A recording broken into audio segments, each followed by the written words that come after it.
It's alive! It's alive!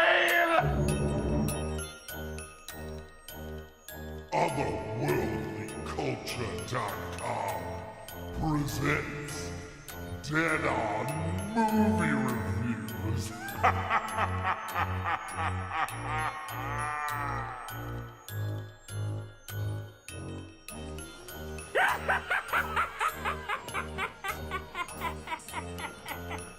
Salutations and mutilations! You're listening to Otherworldly Culture presents Dead On Movie Reviews. Tonight, we will present horror movie reviews and lively debate here on Otherworldlyculture.com and on future select Tuesdays at 8 p.m. Eastern Standard Time. You can join our live chat at that time by clicking on the live shows link on the Otherworldlyculture.com website. I'm your host, Tim Kretschmann, coming to your land of lakes and landfills, Muskego, Wisconsin. Dead On Movie Reviews is now one of 4 rotating shows on Dead On Thursdays, alternating weeks. We will see Dead On the Bases, our horror sports mashup, Horror Realm Radio, the official podcast of Pittsburgh's Horror Realm Convention, and our newest offering, Now Streaming, which is a panel discussion on a film on a free ad-supported streaming service. It's my honor now to introduce the Faculty of Fear. And we are going to start in the Motor City. Hailing from the Motor City of Detroit, we have Michael Cieslak. He's a lifetime reader and writer of horror, mystery, and speculative fiction. He has served as an officer in the Great Lakes Association of Horror Writers and is the editor of the Eerie Tales anthologies. Michael is the editor-in-chief of Dragon's Roost Press, and his works have appeared in a number of collections, including DOA Extreme Horror, Dead Science, Vicious Verses and Reanimated Rhymes, and the collaborative steampunk novel Army of Brass. He's a kilt enthusiast, and he's killing it over at thedragonsroost.biz. Hey, Michael. Hello, hello. Who's got the coldest house right now? Yeah, you probably do up there in Michigan. We finally came out of the deep freeze yesterday here in Wisconsin. Let's find out what's going on in Pittsburgh by talking to our next panelist, Marcus Jones. He's our latest, and he personally told me the greatest panelist here at Otherworldly Culture. He is ready to take on vampires, werewolves, killer clowns, and alien babies with various strains of rabies in the pursuit of the best in horror film. Let's give him a warm welcome, Marcus Jones. Yay! Thank you for having me, you guys. I love it. We're glad to have you. We're glad to have you. Well, how is it in Pittsburgh? Are you warm enough there? He's not in Pittsburgh. Listen. Well, I'm in the middle. I'm an hour away. Okay. And it's freezing. It's freezing. It's there freezing. too. Trust me. Okay. Because you're wearing a T-shirt. You know, you're not wearing your. Okay. And it's a Terrifier T-shirt. Ooh. All right. Well, I did say killer clowns. And we bring our next panelist is Susie McIntyre, alternately known as a Snowflake or Ice Princess. Susie loves Poltergeist and Texas Chainsaw Massacre 3 and randomly wearing tiaras. Susie is our host for Now Streaming. That has already been on, what do we have already? 3 episodes on Dead On Thursdays. Here is Susie! Down that way. Hello! Oh, hey, you're not using enough elbow in that wave. There, Oh, a little yes, I more should with feel the better. elbow. Yep. Gotta look like you're cleaning a car. I've never cleaned a car in my life.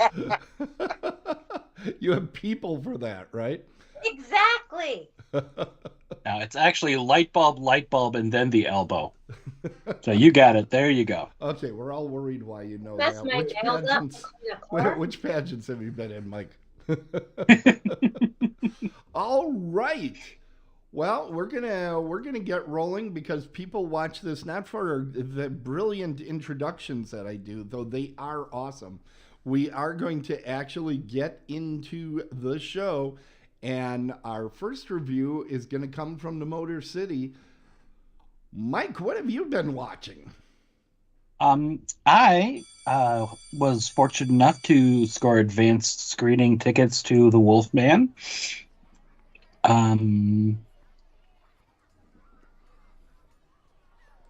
Not really sure how I've I got a feel good about side. it. You're not usually one that is reaching for words. In fact, I've Yeah, read some of your books were quite I thick. kind of paused there for a second because I was going to say that it's, the latest werewolf movie, but there's a part of my brain that's questioning whether or not it's a full-on werewolf movie, and I'll get to that in a little bit. Okay. This is not So necessarily of the werewolf movies, this is definitely the latest. Yes, it's the most recent, unless there's something that just popped up on YouTube, some Probably shot on something Shitio on thing. Tubi right now. Oh God. You have no idea. Yeah, there's a book entitled Moonlight Marquee, which covers all of the werewolf movies from the start of cinema to a couple years ago. Yeah. And I volunteered to do the aughts because we were breaking it down by decade. I remember thinking, this. You had told us about this, and you were not a happy man during that period. well, yeah, it was very difficult. I kicked myself because while I was thinking about things like Dog Soldier, I had forgotten that a couple of the Twilight movies came out there, so I was forced to watch those.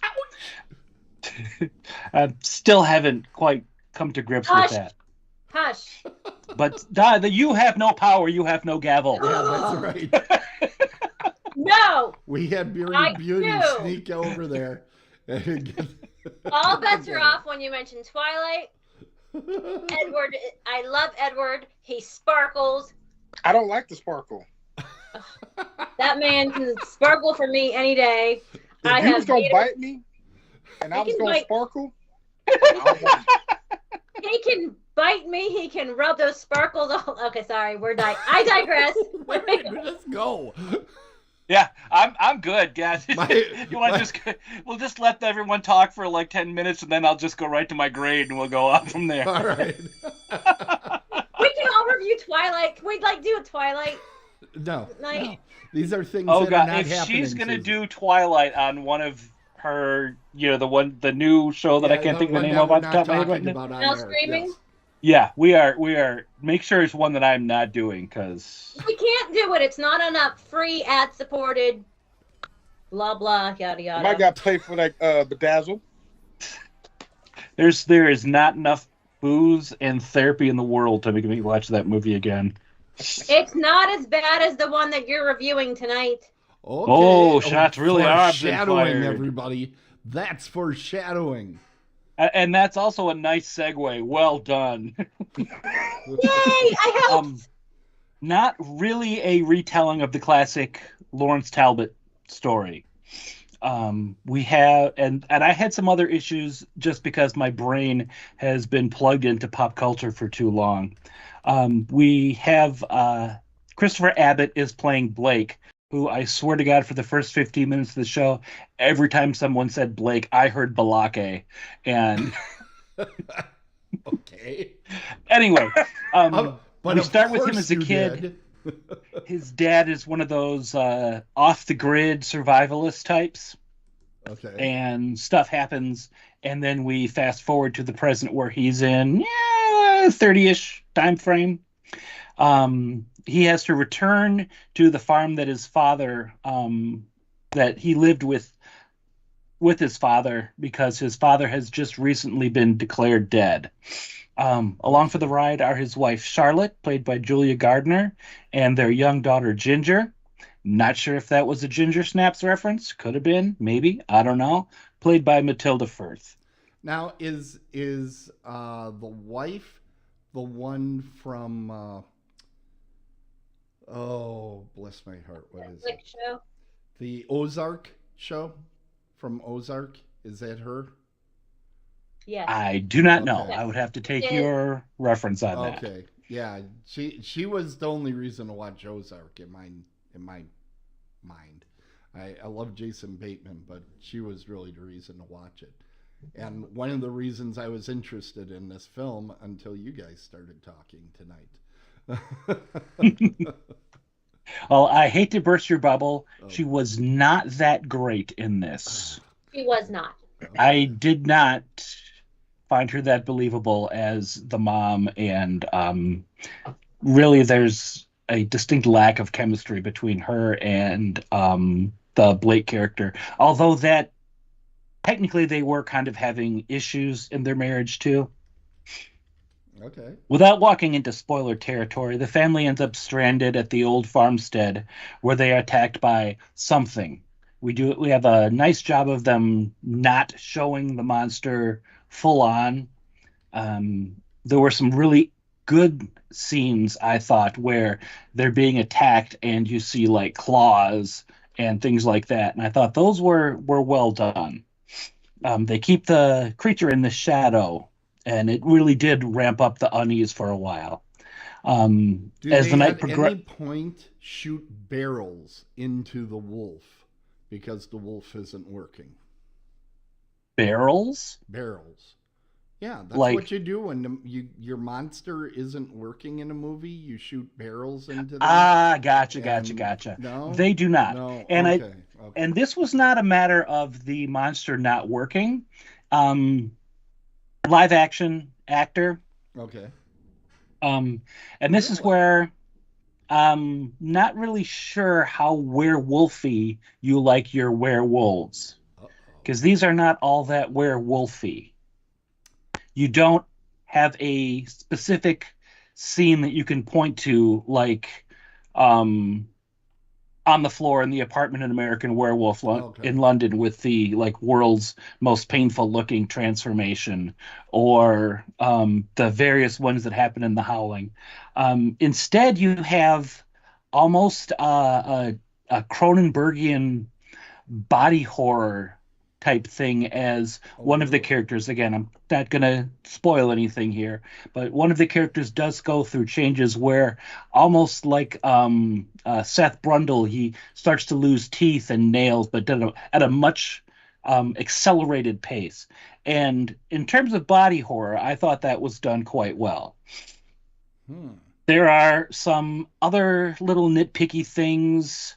This is the only survivalist house that I've ever seen that isn't completely loaded with guns, which made absolutely no sense to me. The special effects were pretty good. The acting was mostly good, with a couple of exceptions. What it didn't pack was, sorry, no pun intended there. Okay. It didn't pack the punch of a movie like, say, Dog Soldiers, where they are, and I'm just bringing up werewolf movie because, you know, I'm in that brain space right now. Werewolf movies, so that's acceptable. But you had the potential for a really claustrophobic, something's outside trying to get in, we're trapped in this house. And I didn't really get that claustrophobic feeling that I think they could have done in there. There are some really beautiful shots, but to be honest, I wouldn't say that this is one that you need to rush out to see in the theater. You can wait till this one comes on your basic streaming service. Really? Okay. Can I say something? No. Of course. I just want to say I absolutely agreed with... Shush! I absolutely agreed with you in my notes I had on here. I just want to back up to what you were talking about with the chick from Ozark. I said I didn't buy into the mom's character at all. Really? Yep. Okay. She, honestly, in the show Ozark, she was literally the reason to watch. No, I agree. But in this, you could not buy into her at all. Really? Wow. Okay. That's kind of horrible. What was the time frame of this one? Present day.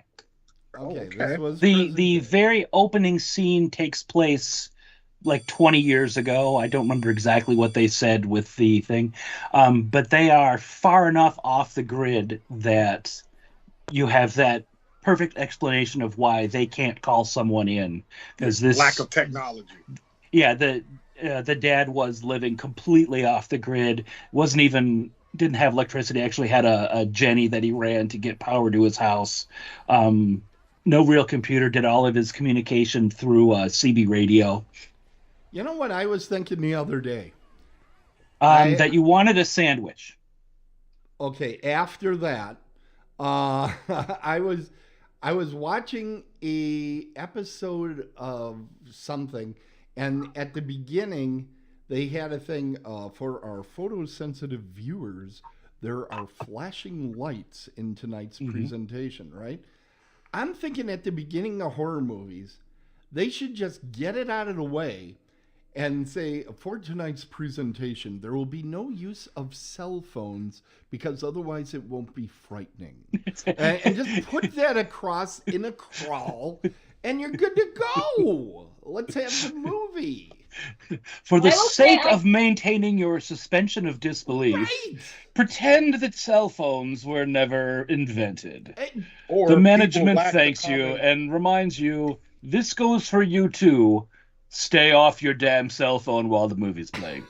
Except for that's how I judge a movie. I was going to say, except for Susie.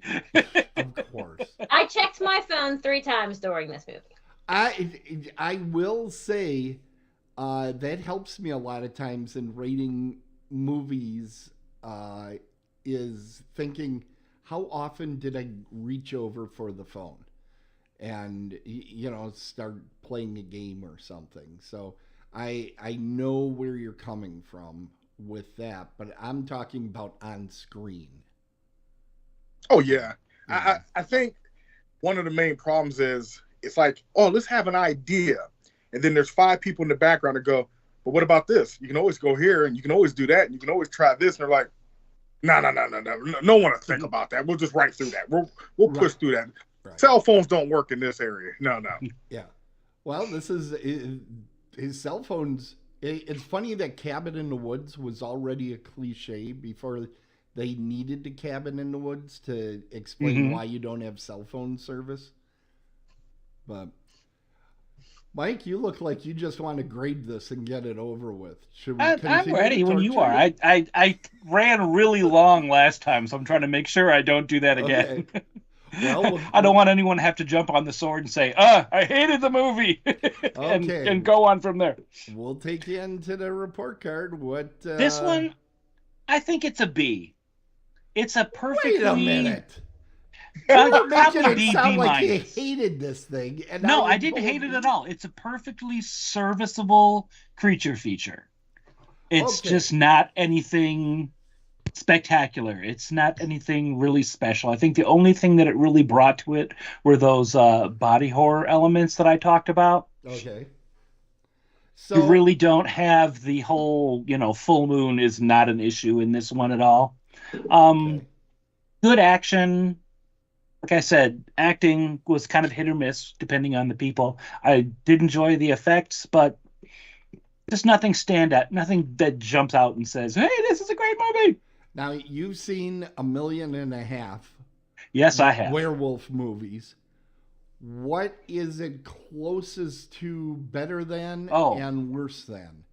If you're going to put them on a continuum with, I'm presuming American Werewolf in London and the original Howling on one end, and I don't know, the Werewolf versus Frankenstein on the other.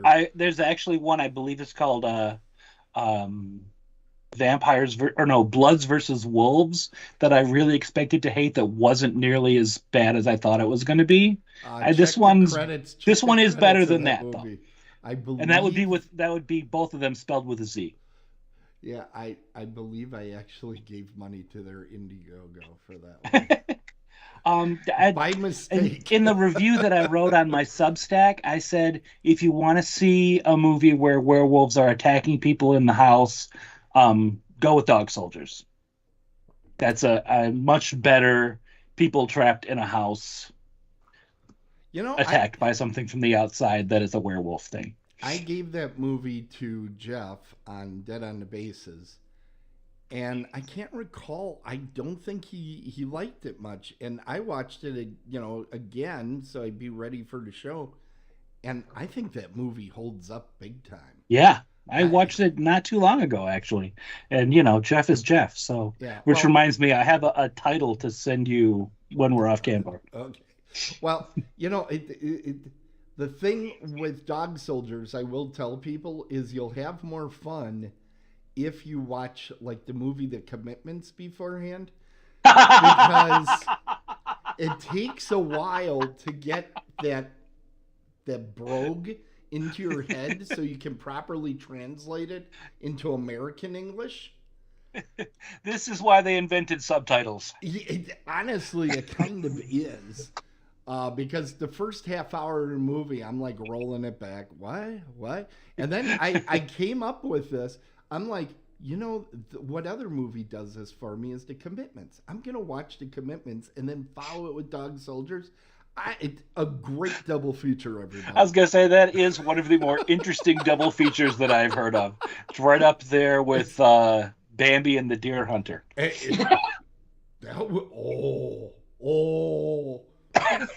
That's a really old joke from a stand-up person who claimed that was he would go to the Blockbuster and rent movies in pairs like that. That does sound good.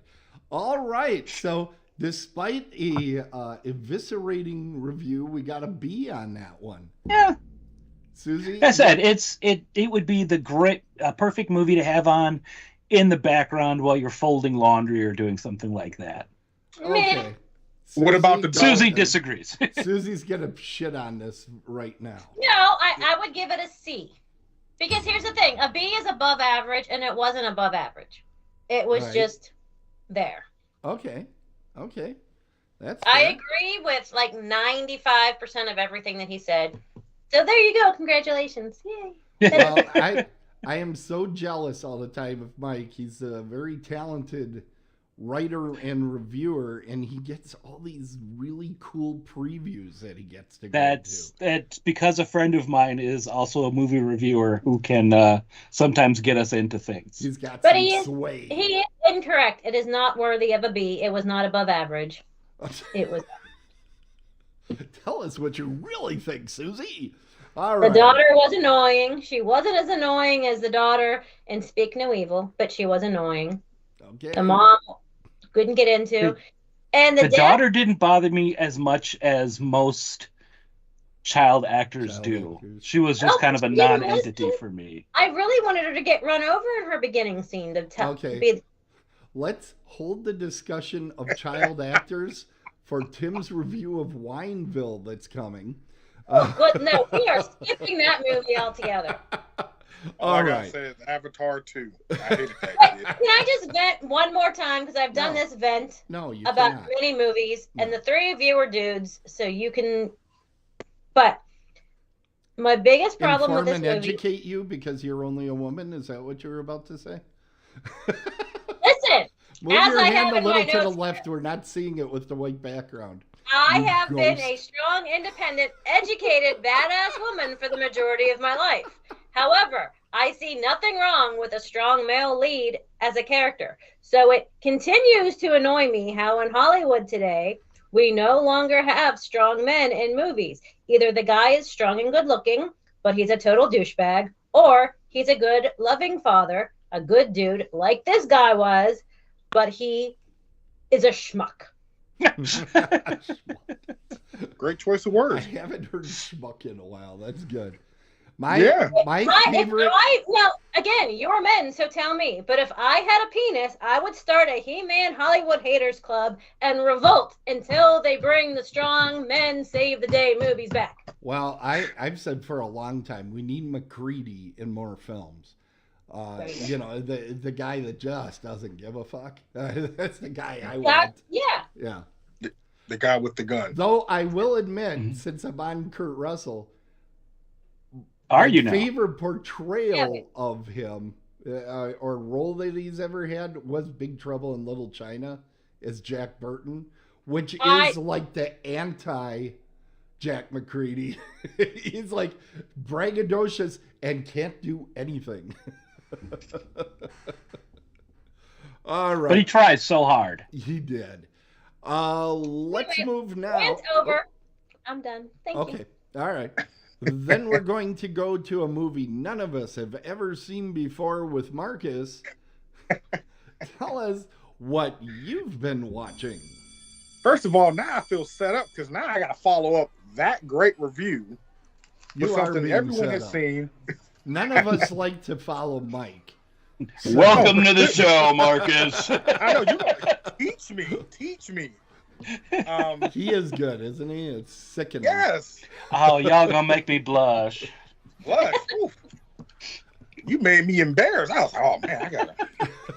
God. Jeff yells at me every time I do it to him. So don't, Marcus. The trick is checking when Jeff is also on there, because I will stick him behind Mike every single time. Duly noted. Forward advance. Duly noted. I just want to say a little side note. Okay. So the first time I was on with you guys, not this show, it was Susie's show, you know, the other show. The Susie show, yes. So she was telling me the idea, but I was thinking of this show. I was like, oh man. And there was this movie, old movie that no one had heard of. I can't remember the name of it now. I'll get it and send it to you. But I was like, oh man, I'm gonna do that one. That'll bring up good conversation and so on and so forth. And then when you brought this up today, I'm earlier this week, and I'm thinking, I go, man, I said, I haven't talked about that movie in a while, and it's a good movie. I said I'll do Maniac Cop, but then I seen your all list, and I was like, I feel like I missed an opportunity here. Like I should have did something a little newer, or maybe a little more. You know what? Not at all. I will tell you, we get more comments on the, I don't want to say classic, because to me the classic movies are the Universal films. But when we do, like, I'll say late 60s through the 80s, that's when people actually say, oh, I haven't thought about that movie in a while. Thanks for bringing it back. So, and this is a movie, you know what? I don't think I've talked or thought about this movie for years. So I'm interested to revisit it. And as a Michigan native, I have to say, for crying anytime you're going to have a movie with Bruce. Listen. And Marcus, Sam Raimi. I have to say, Tim is wrong on one thing. I said, how do I cut her mic? With this movie, you can't go wrong with this classic horror movie. So this is a Skippy. Thank you all. All right. I want to amend Susie's comment. She was right except for the part where she thought I was wrong. Hush.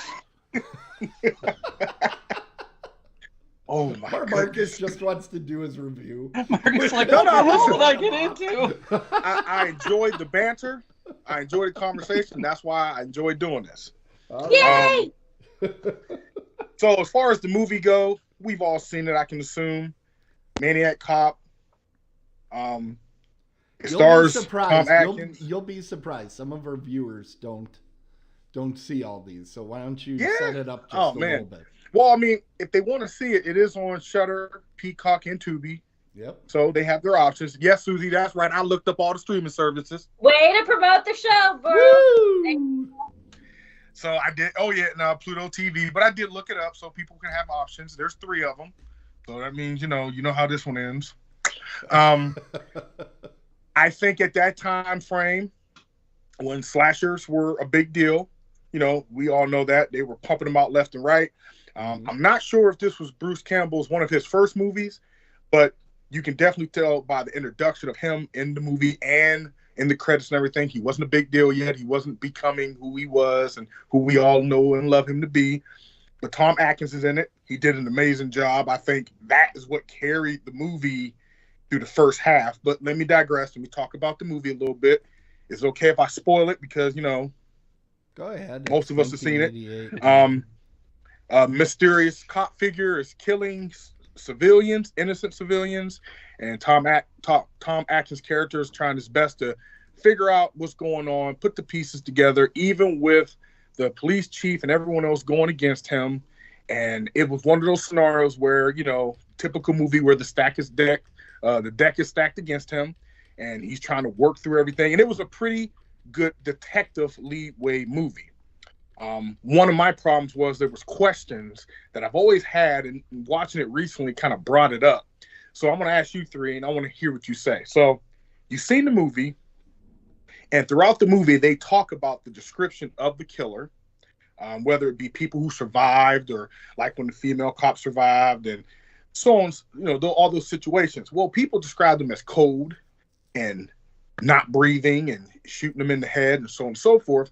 But then towards the end of the movie, they talk about how they tried to save him or was saving him because they realized he wasn't dead and they got him out of there. So which is it? Is he dead at this time or is he alive? I have no idea. Yes. I pass. You know what I mean? Like if you watch the movie again, that was one of their descriptions throughout the whole first half. They're described him as a dead figure.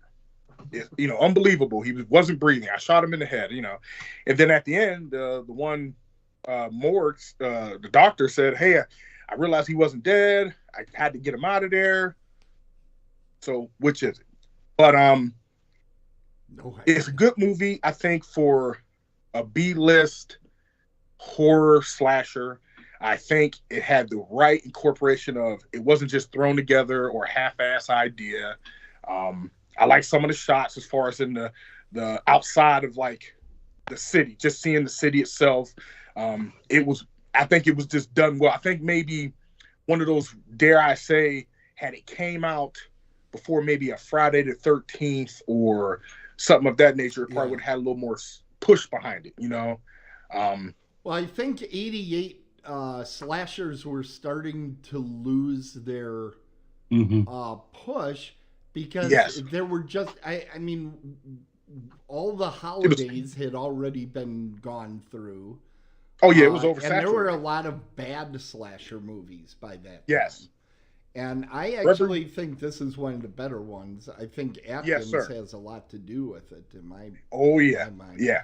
I had forgotten Atkins was in this movie until I started, putting together the photos that you see here because Robert Zadar is such a big image in my head for the Maniac cop.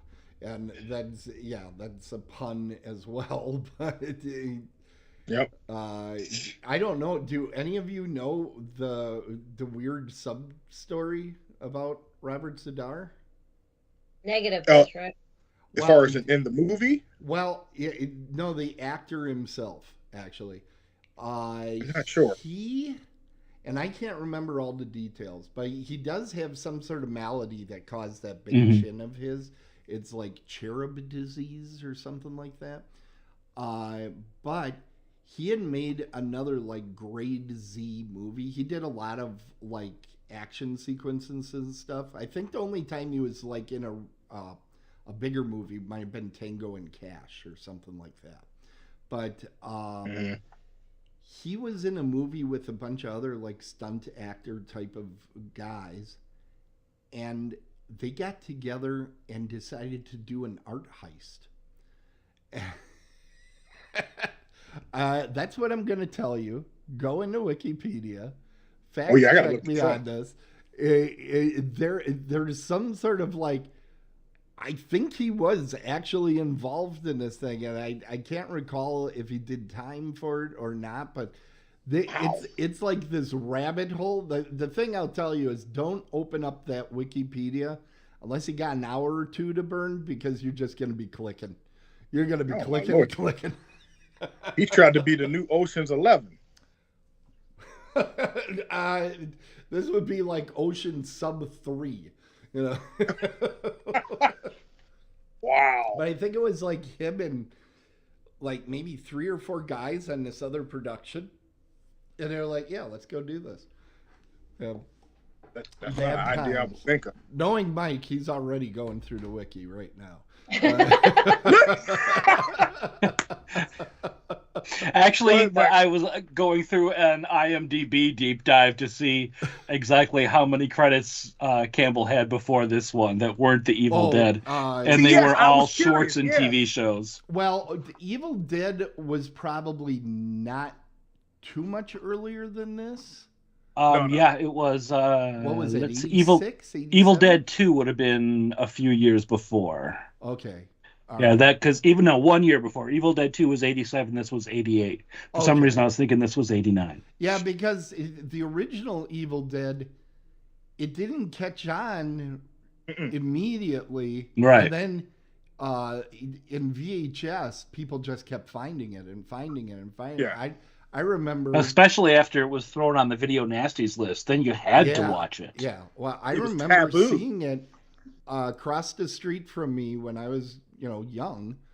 Went over and a kid our age that was allowed to rent movies that were R-rated for whatever reason. Their parents were very loose on that. I'm sitting there watching a tree rape a woman, and I was like, "What is going on?" I could not believe it. Oh yeah. But I okay, don't know, I like creativity with movies like that. I think that's why, for me, I mean, I was young. I was born in '88, not to tell my age, but Oh, cut him off. He's You're done. such Done. a baby. He's done. oh, But- isn't he cute? I loved. I've always been the atmosphere or the kill, and Mhm. this one doesn't have the creative kills or anything. Because No. hell, there's a scene where he literally pops up with a knife behind two people, kills one, and then the other person's still standing there like, "Huh, hey, how you doing?" Like almost like a bad video game. Yeah. And he kills the other one. I'm like, mind you, the get out of the room in me is like, what the hell? Your peripherals are that bad? You didn't see or hear when that happened? But I really had a lot of love and respect for this movie. I think it was needed, even if it was at the end of an era that was burnt out. Yeah. It was a good movie. And like you said, it was just one of those ones where it probably slipped through the cracks because, like you said, the end of an era where people were, they were coming out with so many of them, and Freddie, Michael, and Jason were running rampant. I get it, but I definitely would recommend this. Like, this would be one of those movies where if you said Bruce Campbell, I would say Evil Dead, but mention this because I do Right. enjoy it very much. Right. I'm trying to think. The other movie I usually think of as being kind of late in the whole slasher films and trying to become a new slasher is Shocker. Mike, why are you teasing? Oh, which It one? won't come to focus. Okay. Which one did you say, Marcus? I said, Mike, why are you teasing me? Oh. But I think Shocker I always think of because that Yes. movie Yeah, it that's a very seemed good like they really wanted to make fetch happen with that one. And it just didn't connect for whatever reasons. It still has its fans. And the lead in that, Peter Berg, has made I don't know how many action movies now with Mark Wahlberg. He's Okay. like they've been making all these military movies together. So, all right, let's get to the grading. And you don't have to use a silly little emote like some Oh, Disney shush! shows. Gosh. Respectfully, with the history, with the people, all the people in the movie, Raimi, all of them, I have to give it an A, honestly. Ooh. I just think for all the type of movies that came out in that time frame, Mhm. it wasn't given the proper respect that it needed for that type of genre, the effort, the acting. That movie did wonders. And I think it went up against some heavy Sure. fighters. Yeah. But I definitely have a lot of love and respect for this movie, and I would recommend anyone watch it, especially if you're a first-time horror person, or maybe you just haven't seen those movies like you guys mentioned. You haven't seen it in a long time. Revisit it. I promise you won't be disappointed. And knowing it's on Tubi, I think I might do just that because certainly an easy watch. And I do want to mention to everybody, we also list all the streaming services in our show notes. I have changed over from Amazon links to Just Watch links, which will always tell you all the places whenever you seem to tune in. You can click on the link and it will tell you everywhere it's streaming right now. So good job, Marcus. Great. Thank you. It's my first one. First review. You picked a good one. You did pick a good Thank you, movie. guys. That helps. Well done. There were no Christmas points in the movie, so that was a big plus. I wouldn't do you like that. Satan tonight. What the heck? All right, Susie, it's your turn. What have you Yay! been watching? I watched Y2K. Not to be confused with the 1999 version Y2K. This is not a sequel. This is not a remake. They have nothing to do with each other. This came out in December. I actually wanted to see it in the theater. It was one that I set a reminder for, but it was a limited release, didn't come anywhere near me, so I had to waste money on it. It was being released by A24, and you thought, oh, I don't know. But I kind of had hope for it because I like all the little hokey high school movies that take place in a day. I like scary movies. I like ones where, things go rogue and kill everyone. So I had hope for this. It's about two losers who they kind of decide. Hold on, just a moment. Hold on, just a moment. Mike Cieslak, did you notice she's using the past tense that she had hope for it? Did you catch that, Mike? I missed that. Yeah, okay. Well, I have to ask the resident author if he caught it. I have a feeling where this might be going. Okay, go ahead, Susie. All right. Two losers, they decide to quit being lame. They attempt to get laid instead by crashing the cool kid's house party so that the one lame-o can nail his dream girl because of the classic just broke up with her college boyfriend. At the party, all of the electronics go rogue when Y2K hits, and the movie becomes Maximum Overdrive meets Invasion of the Body Snatchers, and it sucked. It did have an awesome soundtrack. Movie gets bonus points because Fred Durst does play a funny and kind of important role, but none of today's current youths of today will understand or appreciate any of the references with Fred Durst in it, so that also kind of gets lost in the movie. Alicia Silverstone's in it. She's completely unrecognizable as the dude's mom, and honestly, she's a little creepy with the googly eye she gives her own son, and she's just a little too touchy. I don't know. It was just a weird character for her. I didn't like it. Well, maybe she was just being clueless. What? Maybe she was just clueless. Maybe. The three main characters, Julian Dennison, he was in Deadpool 2, Godzilla vs. Kong, Jaden Martell, he was in It, Knives Out, and Rachel Zegler, I think it is. She was in West Side Story. She was like the main chick in West Side Story and Shazam. So it should have worked because they were all great actors and actresses, but it did not work. The writing was awful. Jenna Ortega was originally cast to play the character that Rachel did, and you can absolutely tell because Rachel Zegler didn't actually portray the character in the movie. She just portrayed a still version of Jenna Ortega.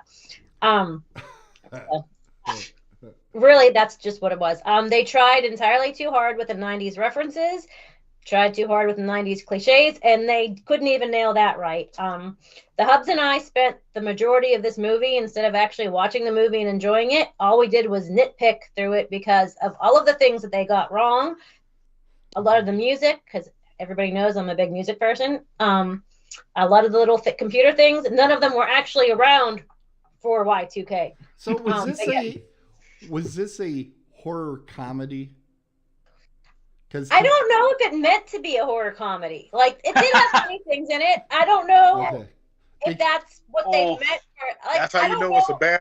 Well, when I was going through collecting the pictures that you see cycling through, I kept going, this looks like those 90s or late 90s, early 2000 movies that reference the 80s of, a teen comedy type of thing.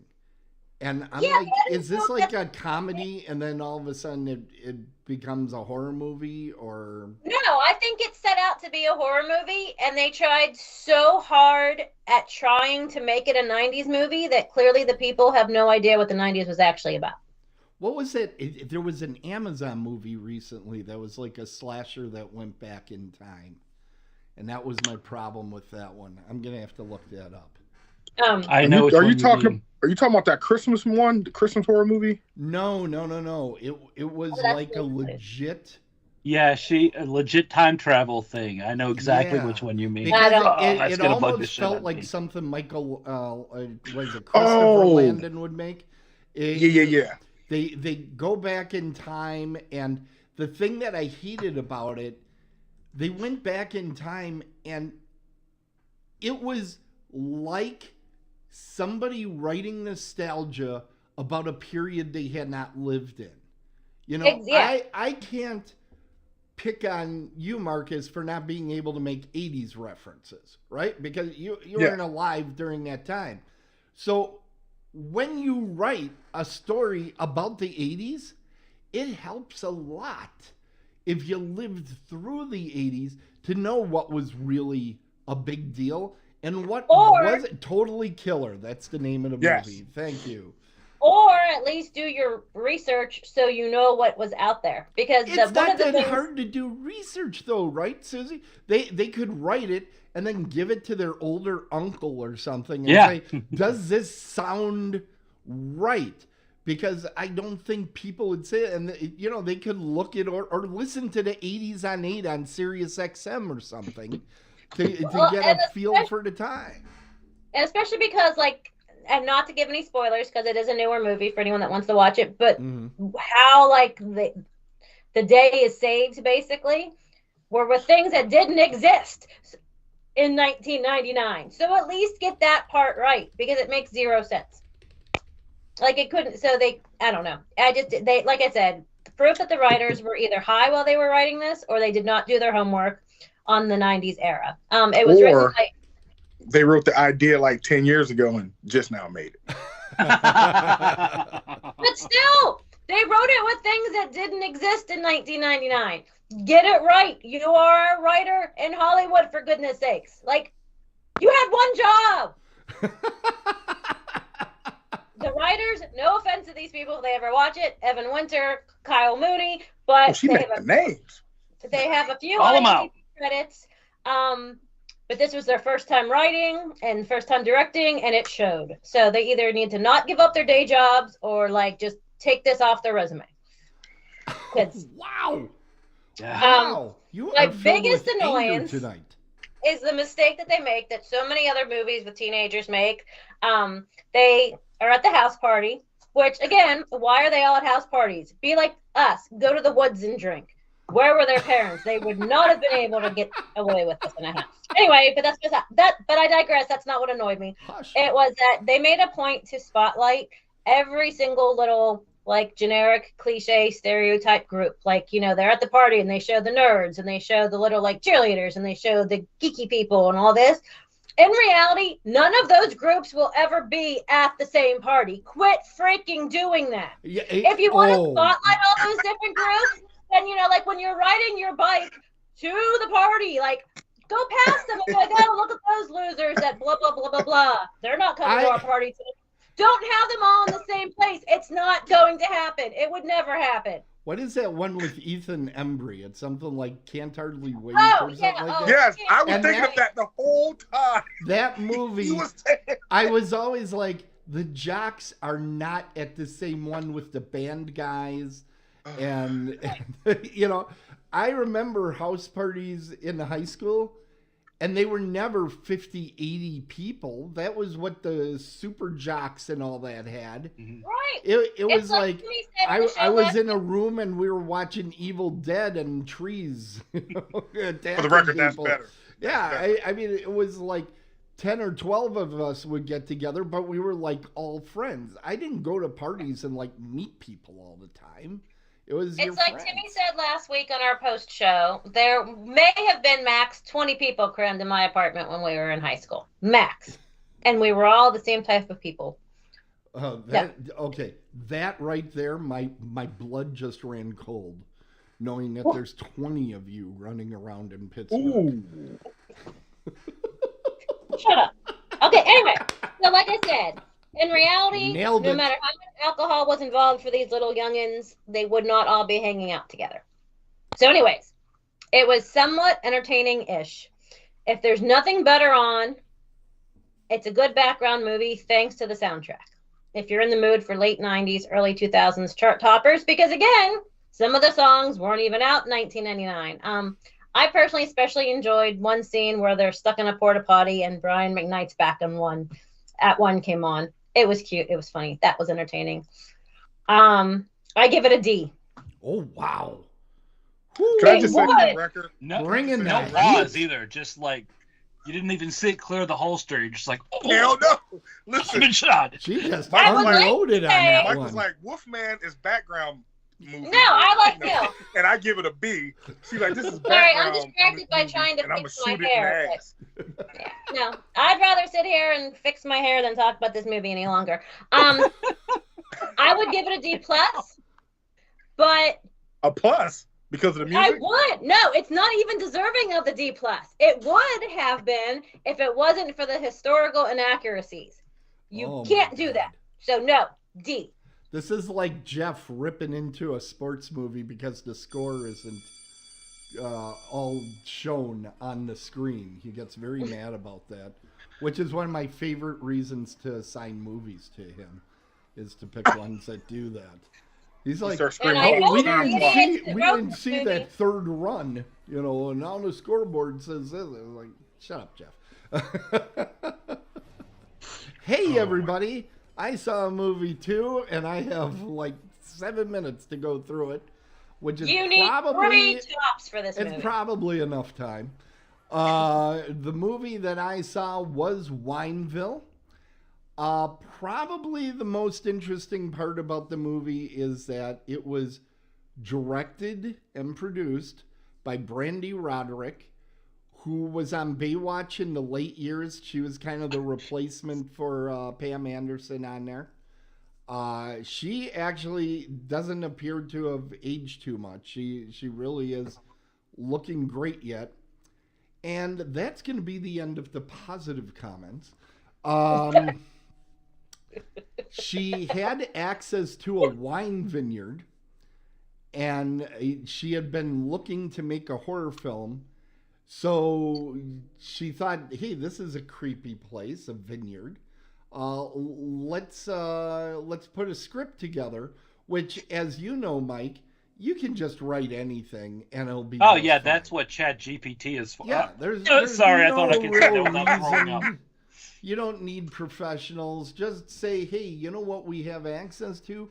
A vineyard. What's more frightening than a California sun-kissed field that looks beautiful all the time? Yeah, that'll work great. I will say this. I went into the movie expecting absolutely nothing. When, you see a horror movie, this has all the earmarks of a vanity project. This was her first ever directing credit, so this was so she could prove that she could direct.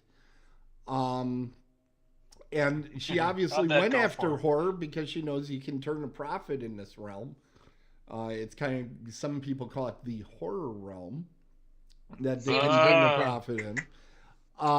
So I went in expecting a stink burger, and the movie starts by establishing itself in the late 70s, which, again, I believe was used to address the, hey, we don't have cell phone problems. Oh, just said in the 70s. Nobody has cell phones yet. Perfect.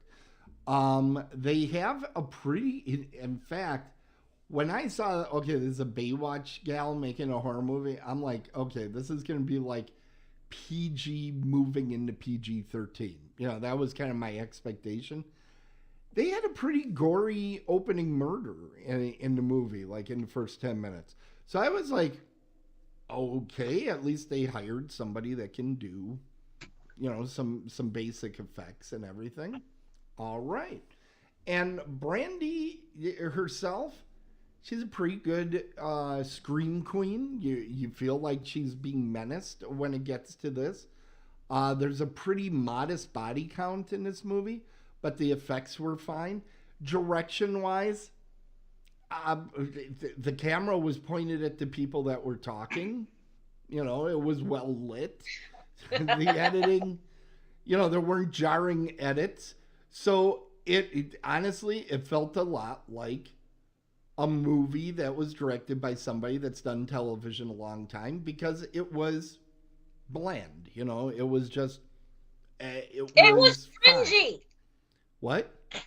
It was cringy. It wasn't even bland. It was, no.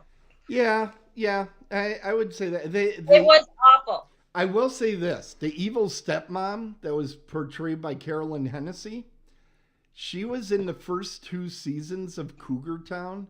Anybody that watched Cougar Town, everybody knows it got better after season 2, because it started changing the focus. Like at the beginning, it was all about Courtney Cox being an older woman picking up younger men. That was the idea. And then, and she was a big part of it. She was like one of the older women that was constantly going through men. She was like the main cougar. As soon as they got rid of her character, the show got better. I don't think it was her fault. But what I'm saying is she was a solid television actress. So that's what you got. You got a solid television performance. What you didn't get was a good theatrical performance. The material here was definitely the problem. You got the dime store version of Bradley Cooper. Casey King is his name. He does not do a good job. He looks like Bradley Cooper dyed his hair. But he was not a good actor. Then the plot was so easy to follow, because they did a nearly 20-minute sequence of flashbacks, and not all, you know, just go through them and get it over with. It was like, here's a little bit of this flashback. Now we're going to show somebody drink water. Now we're going to go back to a flashback. Now we're going to show, and it was like, there's no reason for it. This isn't artistic. You're just trying to drag out this 20-minute sequence. I believe they were trying to get lots of stuff in the can so they could have editing choices.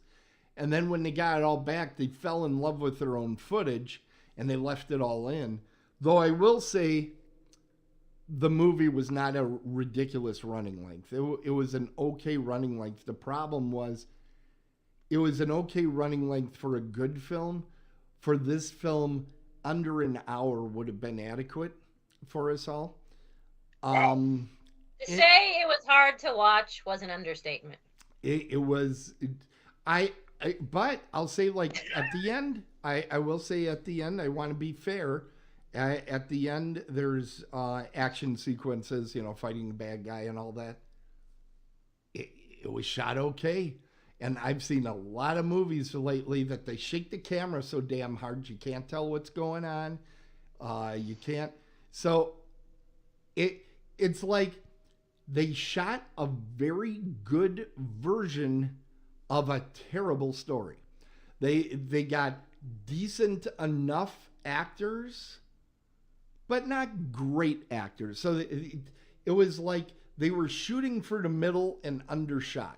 That's what ended up happening, which is why I'm going with the grade that I'm going. As you had said earlier, Susie, C is average, right?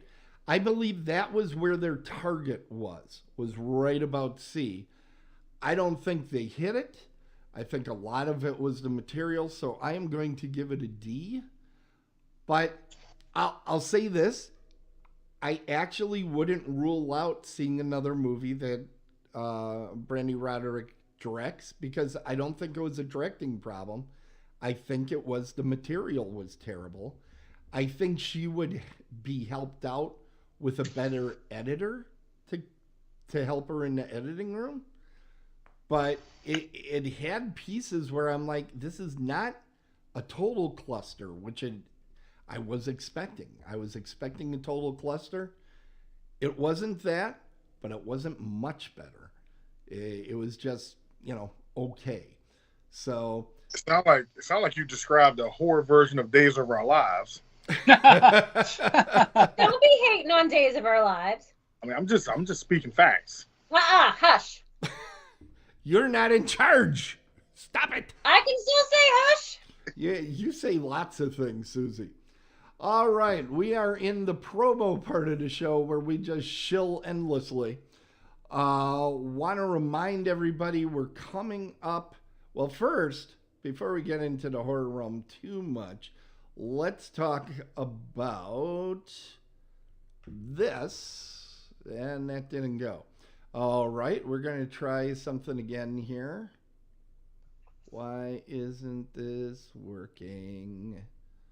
Making me sad. There we go. Mike, what's going on over at Dragon's Roost? Starting tomorrow, I will be at Confusion in Novi, Michigan. Okay. All of my panels are on Saturday, so if you want to see me rant the same way I do here, come down on Saturday. If you actually want to have a chance to talk to me, come by Friday or Sunday. Fantastic. And then our first show that we will be vending at will be the following weekend, I think.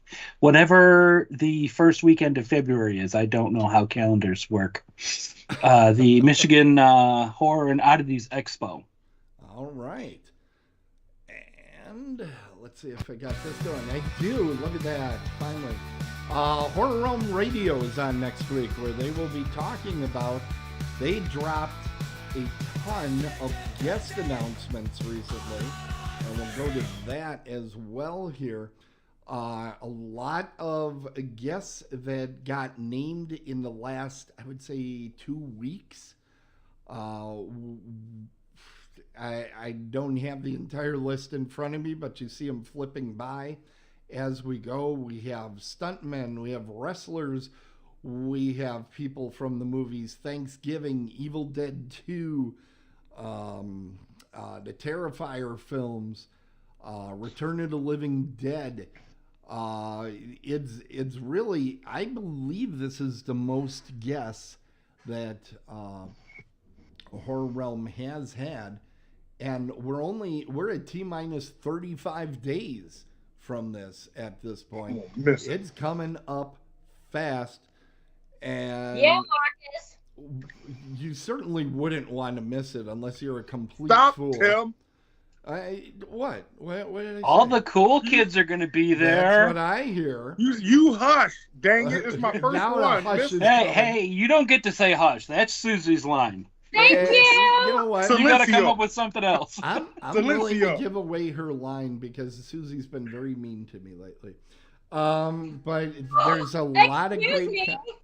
there's a lot of great panels, and I would say I believe all of our panels are going to be hosted by either myself, Little Jeffy Miller, the Ump, or Mike Exler. Mighty Mike So Exler! all from Otherworldly Cultures. So that's pretty exciting.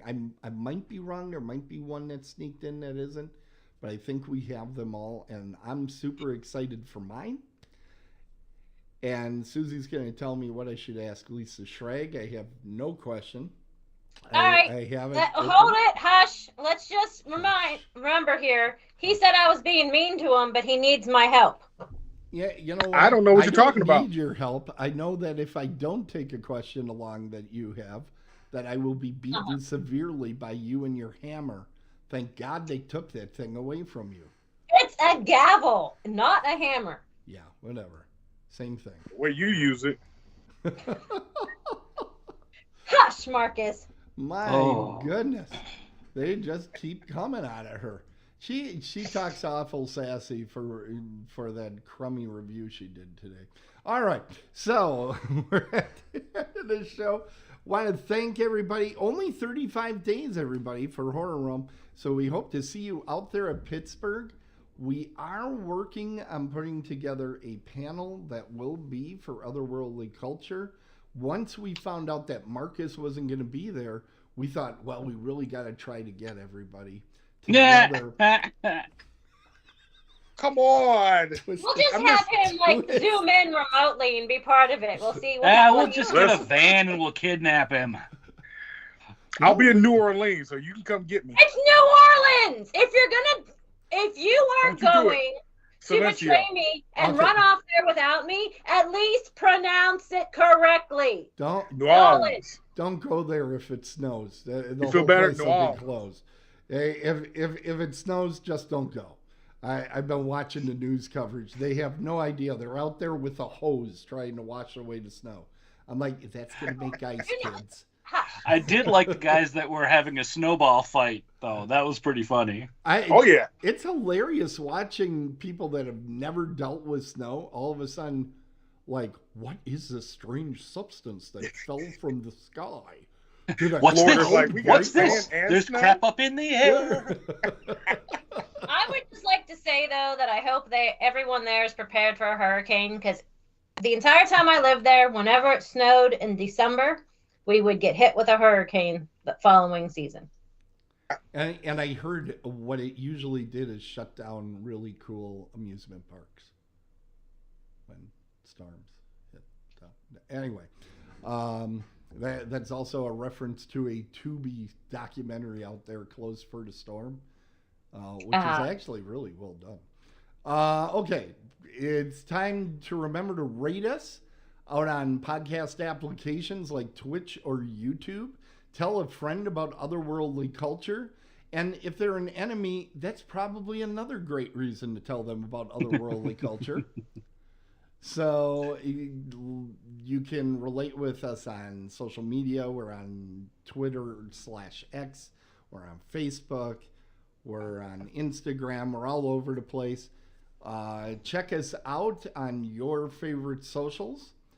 And remember, next week we have Horror Realm Radio. And I can tell you, they have no idea what they're going to do next week. So it's going to be really interesting what they piece together, because they have a lot of material to go through. So it should be good. Want to thank everybody again, and we're going to call it now, the show. Thank you so much. And this is supposed to be on. There we go. And when you aim at horror, make sure you are dead on. See you next time. Otherworldlyculture.com.